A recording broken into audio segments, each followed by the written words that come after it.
Live cities की night bulletin दिन भर बिहार में आपका स्वागत है। मैं गरिमा भारती। सबसे पहले आज की सुर्खियों पर एक नजर। मुख्यमंत्री नीतीश कुमार ने बीजेपी को जनसंख्या नियंत्रण कानून को लेकर फिर सुना दिया है।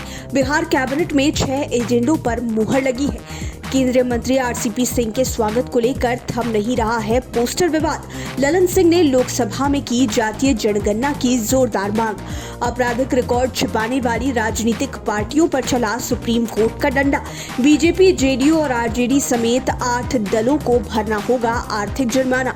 दिल्ली में 15 पार्टियों के नेताओं के साथ रात्रि भोज में आरजेडी सुप्रीमो लालू यादव भी पहुंचे। जेडीयू संसदीय बोर्ड के अध्यक्ष उपेंद्र कुशवाहा दिल्ली एम्स में भर्ती। सिवान में अपराधियों ने की 5 साल की बच्ची की हत्या। और अब खबरें विस्तार से। मुख्यमंत्री नीतीश कुमार ने जनसंख्या नियंत्रण कानून को लेकर आज एक बार फिर बीजेपी को सुना दिया। उन्होंने बिना नाम लिए कहा कि कौन क्या करता है इससे हमें कोई मतलब नहीं है। हमारा स्टैंड बिल्कुल साफ है। दरअसल कल बीजेपी के मंत्री नीरज कुमार बबलू ने कहा था कि जातीय जनगणना से ज्यादा जरूरी जनसंख्या नियंत्रण कानून है। इसी पर पत्रकारों ने पूछा तो मुख्यमंत्री ने बिना नाम लिए ही सब कुछ कह दिया। उन्होंने फिर कहा, जनसंख्या नियंत्रण के लिए जागरूकता बहुत जरूरी है। जागरूकता से ही बड़ा बदलाव लाया जा सकता है। बिहार में जागरूकता के जरिए प्रजनन दर में कमी आई है। आज बिहार की प्रजनन दर 4 से घटकर 3 पर आ गई है। अगले 5 साल में हम इसे 2 पर ले आएंगे। उन्होंने यह भी कहा कि जनसंख्या नियंत्रण पर कानून अपनी जगह है। राज्य सरकार जो फैसला लेती है वह अपनी जगह है।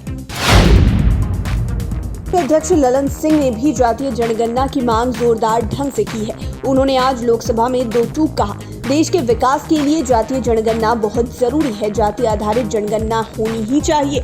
बगैर जातीय जनगणना के देश की ओबीसी आबादी के साथ इंसाफ नहीं हो सकता है। ललन सिंह लोकसभा में संविधान के 127वें संशोधन के पक्ष में बोल रहे थे।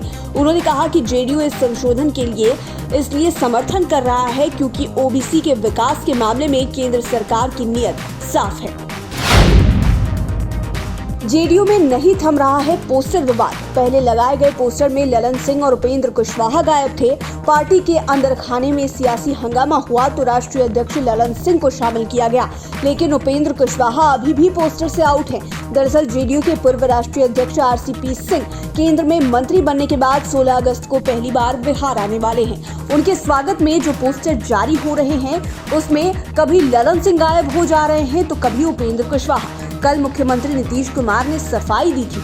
कहा था पोस्टर को लेकर पार्टी में कोई विवाद नहीं है, लेकिन आज जब दोबारा पोस्टर जारी हुआ तो उससे उपेंद्र कुशवाहा गायब हैं।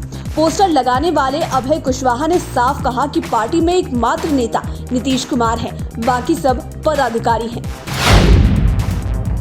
बिहार कैबिनेट की आज फिर से बैठक हुई। इसमें मुख्यमंत्री नीतीश कुमार और दोनों उप मुख्यमंत्री समेत कैबिनेट के अन्य सदस्य शामिल हुए। आज की कैबिनेट बैठक में 6 एजेंडों को स्वीकृति दी गई।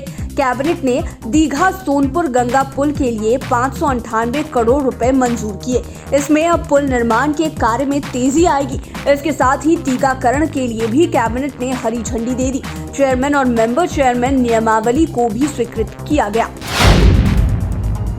सुप्रीम कोर्ट ने चुनावों में आपराधिक मामले को छिपाने को लेकर बड़ा एक्शन लिया है। कोर्ट ने अपने फैसले में देश के 10 राजनीतिक दलों के खिलाफ जुर्माना किया है। इसमें बिहार के जेडीयू, आरजेडी, लोजपा समेत कई महत्वपूर्ण राजनीतिक दल शामिल हैं। हालांकि रालोसपा का विलय जेडीयू में हो चुका है। इन सब दलों के उम्मीदवारों ने बिहार विधानसभा चुनाव में सही जानकारी चुनाव आयोग को नहीं दी थी। इसे लेकर सुप्रीम कोर्ट ने बड़ी टिप्पणी की है।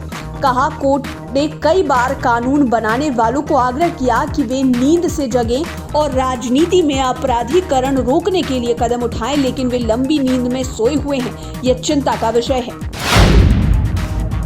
सुप्रीम कोर्ट ने आपराधिक मामले छिपाने को लेकर 10 राजनीतिक दलों पर 1 लाख से 5 लाख तक का जुर्माना किया है। सबसे ज्यादा 5 लाख का जुर्माना सीपीए और एनसीपी पर लगा है। इसके अलावा JDU, RJD, BJP, Congress, CPI, Baspa, Lojpa और आरएलएसपी पर भी 1-1 लाख का जुर्माना लगाया गया है। लेकिन सबसे बड़ा सवाल है कि लोजपा अभी 2 गुटों में बटी है। ऐसे में उसका जुर्माना कौन भरेगा, चिराग पासवान या पशुपति कुमार पारस? इसी तरह का सवाल रालोसपा को लेकर भी है। रालोसपा का विलय जेडीयू में हो गया है। ऐसे में रालोसपा का जुर्माना कौन भरेगा?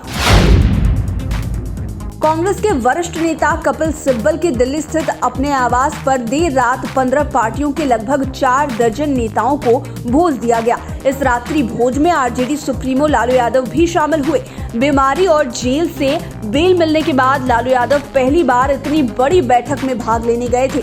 बिहार के सियासी गलियारे में इस बैठक को लेकर चर्चा तेज है, जबकि मुख्यमंत्री नीतीश कुमार ने इस बैठक पर चुटकी ली है। पत्रकारों ने उन्हें जब कुरेदा तो मुख्यमंत्री ने अपने संक्षिप्त टिप्पणी में कहा, छोड़िए इन सब बातों को।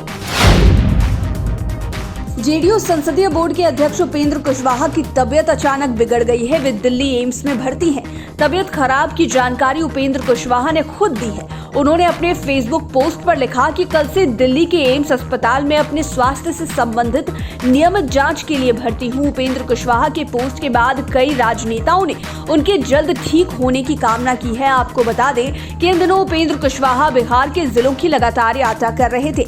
बताया जाता है कि थकावट की वजह से उनकी तबीयत खराब हुई है।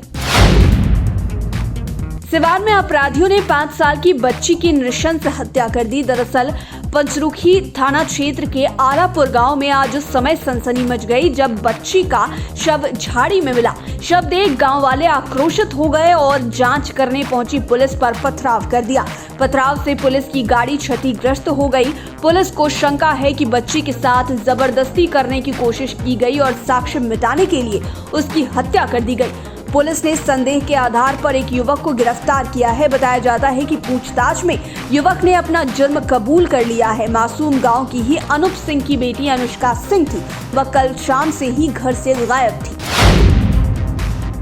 गया में बदमाशों को गिरफ्तार करने आई पुलिस पर आक्रोशित लोगों ने जबरदस्त ढंग से हमला कर दिया। मामला इमामगंज प्रखंड के कोठी थाना क्षेत्र का है। बताया जाता है कि कनरगढ़ में अपराधियों को पकड़ने गई पुलिस के ऊपर गांव के लोगों का गुस्सा फूट पड़ा और उसने पथराव कर दिया। गांव के लोगों का उग्र रूप देखकर पुलिस कुछ देर के लिए बैकफुट पर आ गई। इस हमले में कई पुलिसकर्मी घायल हो गए। पुलिस के वाहन भी बुरी तरह से क्षतिग्रस्त हो गए। पुलिस पर हमले की खबर पर बड़ी संख्या में विभिन्न थानों की पुलिस वहां पर पहुंची। इस मामले में 2 लोगों को गिरफ्तार किया गया। पुलिस घटनास्थल पर कैंप कर रही थी। कोठी थानाध्यक्ष अवध किशोर के अनुसार उपेंद्र पासवान और राम स्वरूप यादव को गिरफ्तार किया गया है। लाइव सिटीज की नाइट बुलेटिन में फिलहाल इतना ही। खबरों की दुनिया में बने रहने के लिए हमारे चैनल को सब्सक्राइब करें। ये वीडियो फेसबुक पर देख रहे हैं तो पेज को लाइक करें। साथ ही साथ आप हमें ट्विटर पर भी फॉलो कर सकते हैं। धन्यवाद।